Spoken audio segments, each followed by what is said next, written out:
ഇന്നത്തെ നമ്മുടെ വിശേഷങ്ങളിലേക്ക് എല്ലാവർക്കും സ്വാഗതം. പുറത്ത് നല്ല മഴ പെയ്യുന്നുണ്ടായിരുന്നു. നമ്മൾ വീട്ടിൻ്റെ മുറ്റത്താണെങ്കിൽ ഇതുപോലെ ഫ്ലക്സൊക്കെ ഒട്ടിച്ചിട്ടുണ്ടായിരുന്നു. ഇപ്പോൾ എവിടെ നോക്കിയാലും ഇതേ കാണാനുള്ളൂ. പിന്നെ നമ്മൾ ചിക്കൻ ബിരിയാണി ഉണ്ടാക്കാൻ ചിക്കനൊക്കെ പറഞ്ഞിട്ട് ഒരുപാട് സമയം കഴിഞ്ഞ് 12 മണി കഴിഞ്ഞ ശേഷമാണ് അയാൾ ചിക്കനൊക്കെ കൊണ്ടുവന്നത്. ചിക്കനൊക്കെ നന്നായി കഴുകി നമ്മൾ ചിക്കൻ ദം ബിരിയാണി ഉണ്ടാക്കാമെന്ന് വിചാരിച്ചിട്ടാണ് ചിക്കനൊക്കെ വാങ്ങിയത്. ഇതിലേക്ക് നമ്മൾ മഞ്ഞൾപ്പൊടിയും മുളക് പൊടി കുരുമുളക് പൊടി ഉപ്പും കൂടി ചേർത്ത് കൂടി നല്ലതുപോലെ ഒന്ന് പുരട്ടി 1 മണിക്കൂർ റെസ്റ്റ് ചെയ്യാനായിട്ട് വെക്കുന്നുണ്ട്. 1 മണിക്കൂറിന് ശേഷം ഒരു 1.5 മണിയായി പോയാണ് നമ്മൾ ബിരിയാണിയൊക്കെ ഉണ്ടാക്കാൻ തുടങ്ങുന്നത് തന്നെ. ഇതിലേക്ക് വേണ്ട ഉള്ളി തക്കാളി പച്ചമുളക് ഇഞ്ചി വെളുത്തുള്ളിയും ചതച്ച് വെച്ചിട്ടുണ്ടായിരുന്നു. അതൊക്കെ നിരത്തി ഇവിടെ വെച്ചിട്ടുണ്ടായിരുന്നു. ഇനി ഒരു പാനിലേക്ക് ആവശ്യത്തിനുള്ള വെളിച്ചെണ്ണ ഒഴിച്ച് കൊടുത്ത് നമ്മൾക്ക് ഇതൊന്ന് പൊരിച്ചെടുക്കാം. ഞാൻ വെളിച്ചെണ്ണയിലാണ് ചിക്കനൊക്കെ വെളിച്ചെണ്ണ പൊരിക്കുമ്പോൾ എനിക്ക് ഭയങ്കര ഇഷ്ടം. ബിരിയാണിക്ക് എല്ലാവർക്കും ഉണ്ടാക്കാനൊക്കെ അറിയാം. പക്ഷെ നമ്മൾ വീഡിയോ എടുക്കുന്നതുകൊണ്ട് ഇതൊന്ന് കാണിക്കുന്നതെന്നുള്ളത്. ചിക്കൻ പകുതി വേവായപ്പോൾ ഞാൻ വറുത്ത് കോരി എടുത്തിട്ടുണ്ടായിരുന്നു. അതേ പാനിൽ തന്നെ നമ്മൾക്ക് ഉള്ളിയൊക്കെ ഒന്ന് വഴറ്റിയെടുക്കണേ. ചെറിയ തീയിൽ വെച്ച് വേണേൽ ഉള്ളിയൊക്കെ ഒന്ന് വഴറ്റിയെടുക്കാനായിട്ട്. ഇതിലേക്ക് ആവശ്യത്തിലുള്ള ഉപ്പിട്ട് കൊടുത്ത് നമ്മളൊന്ന് വഴറ്റിയെടുക്കുന്നുണ്ട്. ഇവിടെ എല്ലാവർക്കും തന്നെ ചിക്കൻ പൊരിച്ച ബിരിയാണിയാണ് ഇഷ്ടം. ചിക്കൻ വേവിച്ച ബിരിയാണിയോട് വലിയ താല്പര്യമൊന്നുമില്ല. പൊരിച്ചിട്ട് വെക്കുമ്പോൾ എല്ലാവരും കഴിക്കും തിന്നൊക്കെ ചെയ്യും. ഇനി നമുക്കിതെല്ലാം ഒന്ന് വഴറ്റിയതിന് ശേഷം നമ്മളിതിലേക്ക് തക്കാളിയും കൂടി ഒന്ന് ചേർത്ത് കൊടുക്കുന്നുണ്ട്.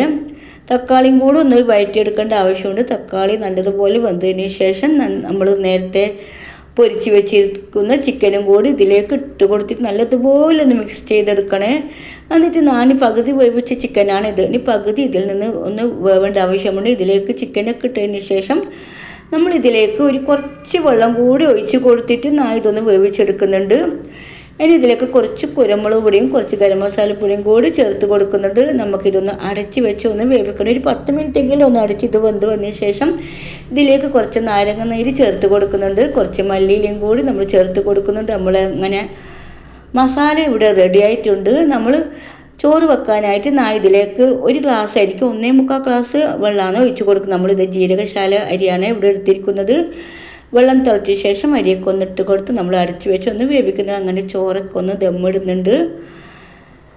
ചോറൊക്കെ റെഡിയായ ശേഷം പിന്നെ നമ്മൾ അർഹമാണെങ്കിൽ ഒന്നും തന്നെ കഴിക്കുന്നത് ശരിക്കും നല്ല ടേസ്റ്റ് ഉണ്ടായിരുന്നു. ചോറിൻ്റെ കൂടെ നമ്മൾ ഈത്തപ്പഴം മിക്സഡ് അച്ചാറും കൂടി ഉണ്ടായിരുന്നു. അർഹമിനാണെങ്കിൽ ഭക്ഷണമേ പാട് ഒന്നും തന്നെ അവൻ കഴിക്കുന്നില്ല.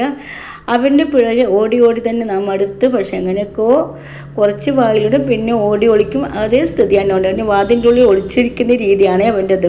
വിളിച്ചു കഴിഞ്ഞാൽ വാതിൻ്റെ ഡോറിൻ്റെ ഉള്ളിൽ ഓന് പോയിട്ട് ഒളിച്ചിരിക്കും. പിന്നെ വിളിച്ചാലും മിണ്ടൂല. അങ്ങനെയൊക്കെ കുറച്ച് ചോറൊക്കെ അവനക്ക് വാരിക്കൊടുക്കുകയും ചെയ്ത് ഓടിക്കളിക്കുന്നത് കണ്ടില്ലേ.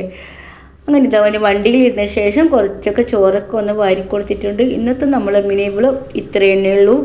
വീഡിയോ ഇഷ്ടമാണെങ്കിൽ ലൈക്ക് ചെയ്യാനും ഷെയർ ചെയ്യാനും സബ്സ്ക്രൈബ് ചെയ്യാനും മറക്കരുത്. എൻ്റെ വീഡിയോ ആദ്യമായിട്ട് കാണുന്നവരാണെങ്കിൽ ഇഷ്ടപ്പെടുകയാണെങ്കിൽ പ്ലീസ് ഒന്ന് സബ്സ്ക്രൈബ് ചെയ്ത് സപ്പോർട്ട് ചെയ്യാൻ മറക്കരുത്.